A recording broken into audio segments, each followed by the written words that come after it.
탈시설에 대한 세 번째 오해입니다. 탈시설하면 가족의 부양 부담이 늘어날 것이다. 이런 오해가 있습니다. 자녀분이 시설 생활을 하시고 있는 부모들이 그분들이 탈시설하면 본인, 그러니까 가족한테 돌아올 줄 알고 뭐 가족에게는 사형 선고다 이런 말씀을 하시는데 삐삐삐 그거 아니고요. 탈시설은 가족에게 돌아가는 것이 아니라 지역사회의 독립적인 생활을 할 수 있도록 사회가 지원을 해서 사회적 돌봄을 강화하는 정책입니다. 근데 이것들을 사람들이 왜 그렇게 오해할까라고 제가 생각을 해봤어요.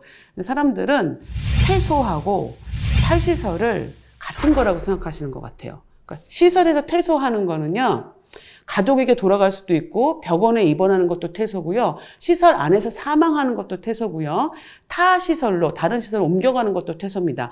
자립하는 것도 퇴소입니다. 그러니까 퇴소라고 하는 큰 범주 안에 자립이라고 하는 탈시설이라고 하는 탈시설 자립이 요만큼 있는 거죠. 근데 나머지도 다 섞어가지고 이게 다 탈시설이니까 이제 가족으로 돌아가는 거다라고 이제 오해들 하시는데, 탈시설이라고 하는 정책은 탈시설해서 자립적인 환경으로 옮겨가는 것, 지역사회의 자립적 환경으로 옮겨가는 것을 말하는 겁니다.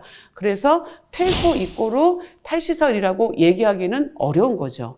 근데 우리나라에서 이제 퇴소 처리를 할 때 통계적으로 묶어서 쓰면서 약간 사람들을 일부러 오해하게 하는 경향성이 있어요. 예를 들면 이거 서울시 보도자료입니다. 2024년 2월 27일 날 나온 보도자료예요. 그런데 서울시 보도자료의 참고자료로 서울시 탈시설 장애인의 자립 실태조사 결과다 이렇게 해서 참고자료 붙였거든요. 근데 이분들이 살고 있는, 그러니까 탈시설 장애인이 살고 있는 가구의 유형 중에 기타가 47.2%인데 기타 중에 33%는 부모랑 살고 있고 20%가 형제랑 살고 있다. 이렇게 써놨어요. 그래서 제가 서울시에 이게 부모랑 살고 형제랑 살고 이거는 그냥 원가정 복귀이지 이게 탈시설 자립이 아니지 않냐. 근데 왜 탈시설 실태조사에 이렇게 넣어놨냐. 사람들 오해하게. 그랬더니 아니다. 자기가 보도자료 제목을 그냥 퇴소장애인이라고 썼다. 탈시설장애인이라고 자기는 쓴 적이 없다. 이렇게 얘기하길래 제가 무슨 소리냐. 여기 본인이 썼지 않냐 했더니 그랬네요 라고 얘기를 하더라고요. 그러니까 저는 이 과정에서 정말 공무원이 몰랐을까 아니면 의도된 거짓말일까? 여러분은 어떻게 생각하십니까? 저는 후자라고 생각합니다. 안타깝게도. 그러니까 이것은 무엇이냐면은 사회가 부양부담을 할 것을 예정하고 우리가 이 주장을 하는 건데, 그렇지 않은 것처럼 섞음으로써 탈시설이 가면 가족들에게 굉장히 힘든 일, 이렇게 묘사되도록, 그렇게 이제 표현되도록, 오해하도록 만드는 게 아닌가 이렇게 생각이 들고요. 실제로 서울시 보도자료 보면 의도성이 아주 짙게 깔렸다고 생각합니다. 그런데 그 외국의 사례들을 보면요.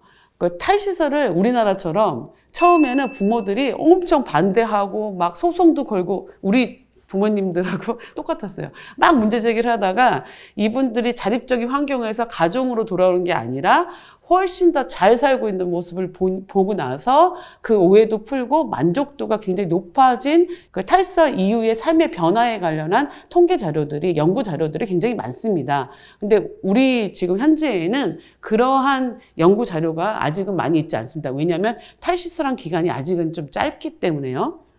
그런데 개인적 사례 발표들은 여러 번 있었어요. 그래서 탈시설한 가족들의 가족 증언 대회 이런 게 있었는데요. 거기서 이제 많은 특히 어머님들이 돌봄 부양 부담을 오로지 혼자 지어 있고 사셨던 어머님들이 주로 나오셔서 어떤 얘기를 하셨냐면은 자녀가 그러니까 시설에서 막 몸무게가 쭉쭉 빠지고 막 문제 취급 당하고 맨날 시설에 쫓아다녀야 되고 막 거기 가서 싹싹 빌어야 되고 이랬다가 이제 지금 자립해서 이제 본인이 서비스를 요구하기도 하고 이제 독립적으로 살고 있기 때문에 드디어 이제 내 삶을 찾았다, 이런 증언들 굉장히 많이 하셨거든요. 탈시설 반대하는 부모님들은 이 오해를 좀 풀고 저희랑 손잡고 같이 좀 주장하셨으면 좋겠어요. 탈시설은 지역사회에 그분들이 자립적으로 살 자리를 만드는 것이고 사회적 돌봄을 강화하는 정책이니까 부모님들도 같이 이 탈시설을 같이 얘기했으면 좋겠습니다. 탈시설은 가족에게 부양부담 돌리는 것 아니다. 사회가 돌봄하는 시스템으로 만드는 것이다. 이렇게 말씀드리고 싶습니다.